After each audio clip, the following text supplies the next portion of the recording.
You've gone too far, Jasmine. Is that how you treat a friend? Dorothy smiled apologetically. So you're telling me you're not going to pay, is that it? Jasmine asked as she pulled out her phone. Jasmine! Dorothy was so anxious that she almost stomped her foot. She knew that Jasmine knew some very nasty people.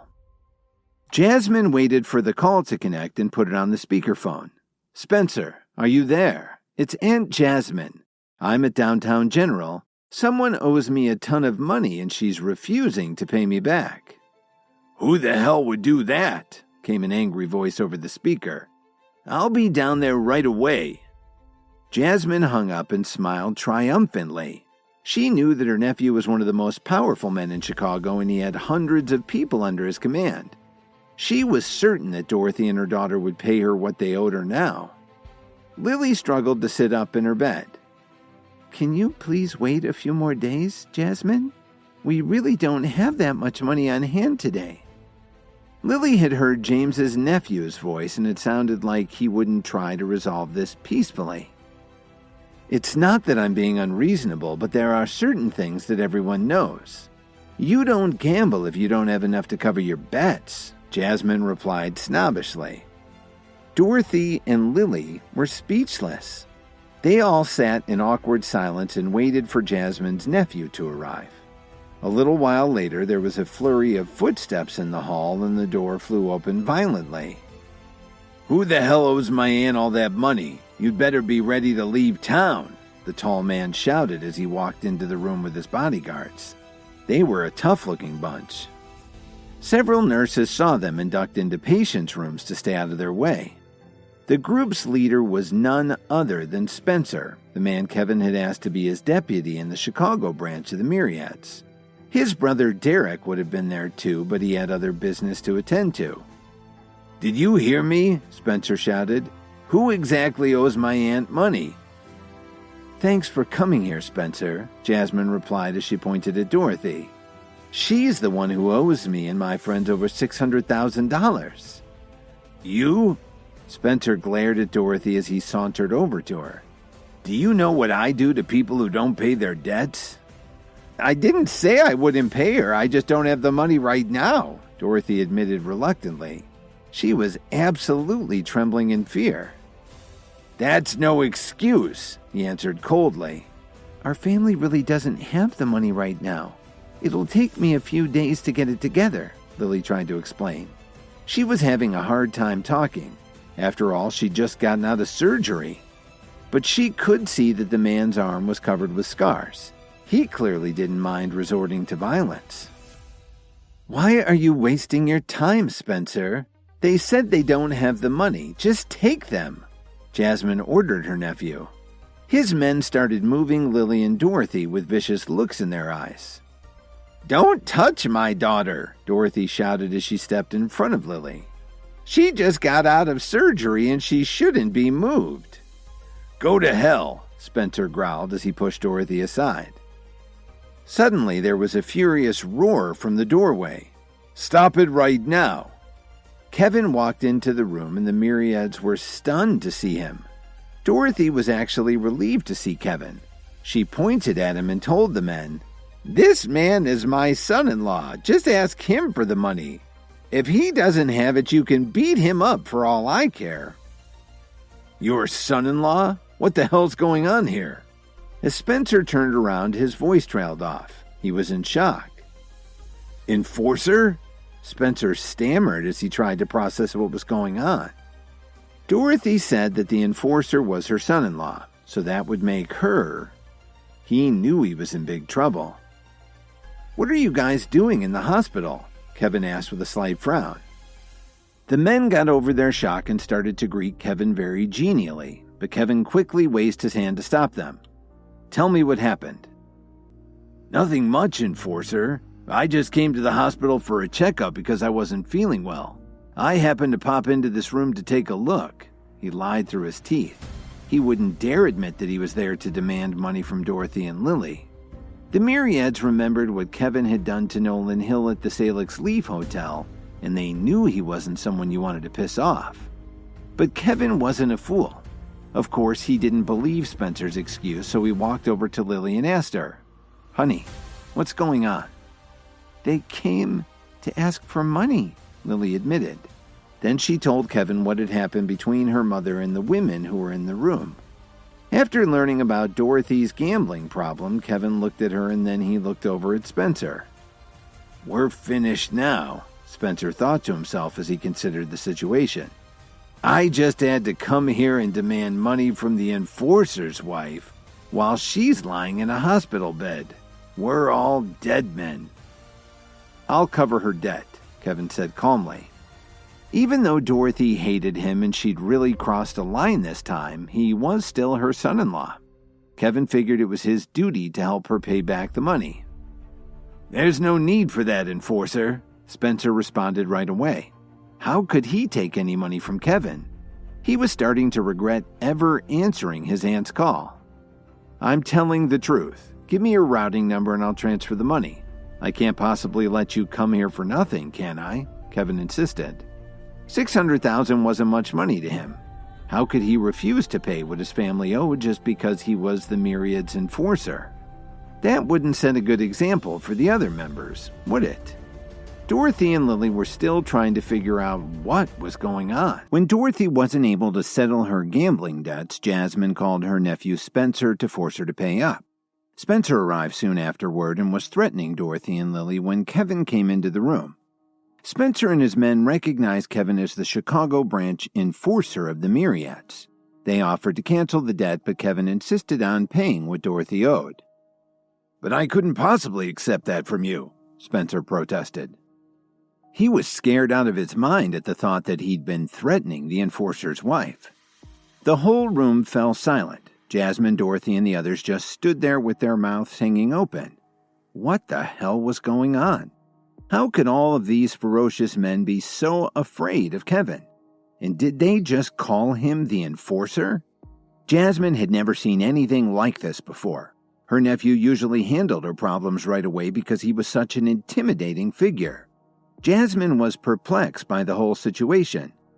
"Listen to me, Spencer," Kevin said as he pointed at Dorothy. "She's my mother-in-law and I'm willing to pay the money she owes to your aunt and her friends. It's only fair." "We can't let you pay your debt, enforcer. We don't want your money. In fact, if I'd known this young woman is your wife, I wouldn't have even come here with my men," Spencer insisted desperately. Lily lay in the hospital bed watching Kevin through tearful eyes. How many other things had her husband kept hidden from her? "Just accept the money. I'm not kidding." Kevin practically begged Spencer to let him pay. "Please, enforcer. I couldn't possibly take anything from you," Spencer pleaded. Jasmine looked questioningly at her nephew. "What's wrong with you, Spencer? I won the money fair and square." "Aunt Jasmine, we really can't take their money," Spencer tried to explain. "No, that won't do. I must have what she owes me," Jasmine demanded. She looked at Kevin and had an idea. "I have no idea why you're so afraid of him. Have you mistaken him for someone else? He's just Dorothy's loser son-in-law." "Please, Aunt Jasmine, you have to stop talking," Spencer said curtly. He couldn't help thinking about what he saw Kevin do to Nolan Hill as he sobbed. "My aunt doesn't know who you are. Please accept my apologies." "Don't worry about it. But please stop all this groveling," Kevin replied as he rubbed his forehead. This was the first time he'd ever encountered a situation where he couldn't even give away his money. "I appreciate your understanding, sir," Spencer said gratefully. Jasmine realized she was getting nowhere, so she announced dejectedly, "I'm pretty tired after playing cards all night. I think I'll just head home and get some rest. Bye, Spencer." She and her friends quickly walked out of the room, leaving Dorothy staring at Kevin in disbelief. Her opinion of her son-in-law had changed a lot. Did he meet some big shot while he was in jail? Dorothy thought to herself. But Kevin didn't care what Dorothy was thinking about. He walked over to Lily and kissed her on the cheek. Then he said softly, "Everything's okay now. You should get some rest. I have a few things to take care of." "Yes, honey," Lily nodded in agreement. Kevin stood up and took a deep breath. He glanced at the Myriads who were standing there looking very agitated. "Don't just stand there. Come along with me. I've got something I want you to do for me." Kevin walked out of the room and the rest of the men quickly followed behind him. Kevin led them to the stairwell door and gave Spencer an order. "I want you to take some of your men and find out everything you can about the Hill family for me." "Are you talking about the family from Detroit?" Spencer asked in surprise. "You know about them?" Kevin asked with a slight frown. "We've worked with them before and I know them pretty well. They're very strong, but not a big challenge to most of the people in the Myriads or the Alliance," Spencer explained. He had a good idea of what Kevin had in mind. "Very strong? That doesn't matter to me. I want Craig Hill to suffer for what he's done," Kevin growled as he clenched his fists. "Have everyone meet me at the Whistler Hotel tonight at 7 o'clock. I've got something important to announce." "Yes, sir," Spencer replied as he took his men and quickly headed downstairs. Next, Kevin called Mitchell Cook to ask him to clear out the hotel for the evening. When Kevin got to the hotel, he saw the only people there were the Myriads and the hotel staff. A large buffet had been set up on the first and second floors. In the largest private room on the top floor, Kevin sat at the head of a long table, and dozens of representatives from the other branches sat along the sides. "Enforcer, we finished our investigation," Spencer reported. "What did you find?" Kevin asked him tersely. "I don't know why the Hills family strength has increased so much in the past few years, but the most important ones are Craig Hill's 5 adopted children. They're quite advanced in their training and they've obviously benefited from herbal medications. And they're giving the family a real edge in their competition, especially their financial dealings." 5 adopted children? Kevin pondered as he swirled the wine in his glass. "There's one more thing. Their compound is heavily guarded," Spencer hurried to add. "Sounds like this won't be easy," Kevin commented as he put his wine glass on the table. "Can you think of a way to get at them?" "I really don't know how we could take them down without heavy losses," Spencer informed him bluntly. "Do you really think so? No matter how many we sent against them?" Kevin asked. But deep down inside, he already knew the answer. If Craig Hill's children were as powerful as Spencer had said, they could resist any number of attackers. "And there's something else, Enforcer. They're expanding their operations to Chicago. It's possible that they have another trick up their sleeve," Spencer pointed out. He had to lay out the facts, even at the risk to his own family. "So you're saying that we can't do anything about them?" Kevin asked grimly. "No, that's not what I'm saying. We just have to chip away at them. To overcome their strength, we have to take them out one by one. If we go after all of them at once, we'll only hurt ourselves," Spencer said confidently. "So what's your plan? This is no time to beat around the bush," Kevin stated plainly. "From what we've found out, Craig Hill's 5 adopted children all have different hobbies and interests.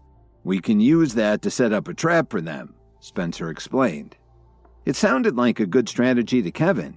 He gave Spencer his approval. "All right, then I'll leave the details up to you. Whatever the cost, you have to set things up right. But I want his children taken alive. As for the others, I don't care what happens to them." If they were as powerful as Spencer had said, Kevin might as well keep them alive. They could be useful to him. "I promise I won't let you down," Spencer agreed excitedly. Kevin nodded in agreement and raised his glass high in the air.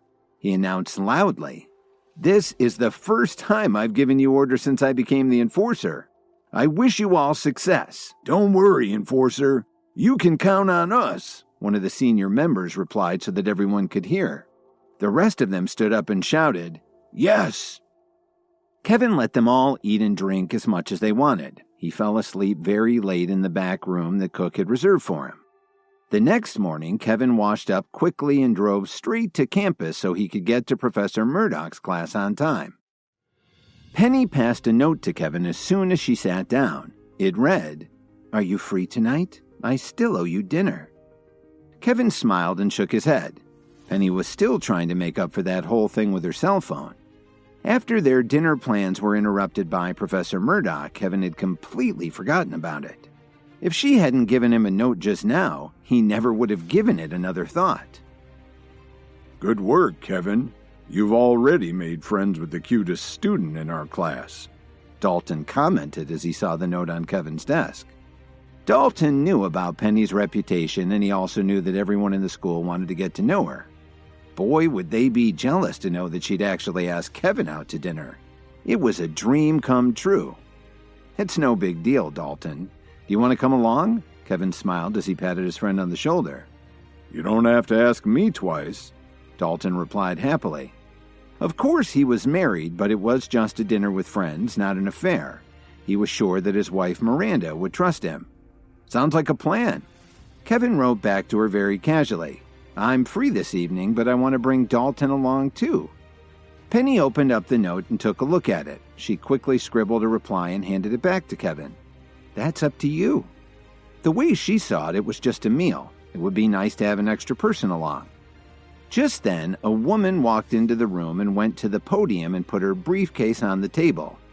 Some of the students had noticed her in the halls, but nobody said anything inappropriate after what they saw happen to Chase Rogers on the first day of class.